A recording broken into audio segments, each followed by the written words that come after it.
அனைவருக்கும் வணக்கம். இது சக்கரவள்ளி கிழங்கு. சக்கரவள்ளி கிழங்க நம்ம அவிச்சி சாப்பிட்டுருக்குறோம். இப்ப நம்ம தோசை ஊத்தி சாப்பிட போறோம். சக்கரவள்ளி கிழங்க நம்ம வேக வச்சு மசிச்சு வச்சுக்கலாம். வச்சுக்கிட்டு ஒரு கைப்பிடி இட்லி அரிசியும் உளுந்து கொஞ்சோண்டு ஒரு 4 உளுந்து 4 வெந்தயம் போட்டு ஊற வச்சுக்கிட்டு நம்ம கிரைண்டர்ல போட்டு ஆட்டி வலிச்சு எடுத்துட்டு நான் காட்டுறேன் எப்படி இருக்குன்னு பார்த்துட்டு நம்ம இதுல இட்லியோ தோசையோ சுட்டு காட்டுறேன் எப்படி வருதுன்னு. வாங்க இப்ப சக்கரவள்ளி கிழங்க நம்ம இட்லிக்கு அரைச்சிட்டு வந்துட்டோம். இது தோசை பணியாரம் இந்த இட்லிக்கு 3த்துக்குமே 3 பொருளும் செய்யலாம். வாங்க இது புளிச்சதுக்கு அப்புறம் நம்ம ஊத்தி பார்ப்போம். வாங்க இப்ப சக்கரவள்ளி கிழங்க நம்ம அரைச்சிட்டு வந்தோம் இட்லிக்கு.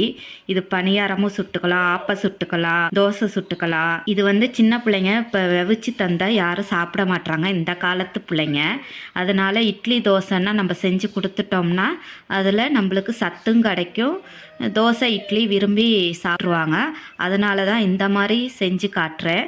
நீங்களும் ட்ரை பண்ணி பாருங்க எப்படி இருக்குன்னு சொல்லுங்க. இப்போ சக்கரவள்ளி கிழங்க நம்ம தோசை மாவுக்கு அரைச்சி வச்சிருந்தோம். இப்போ 8 மணி நேரம் புளிச்சிருச்சு. இப்போ வாங்க தோசை போட்டு சாப்பிடலாம். தோசைக்கல்ல தோசை ஊற்றி பார்ப்போம் எப்படி வருதுன்னு. சக்கரவள்ளி கிழங்க வச்சு இட்லி தோசை பண்ணுறது எப்படின்னு சொன்னேன்.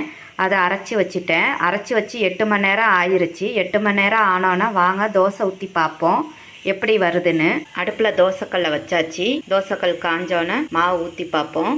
இப்போ பாருங்கள் தோசைக்கல்ல நான் ஊற்றி இருக்கிறேன்.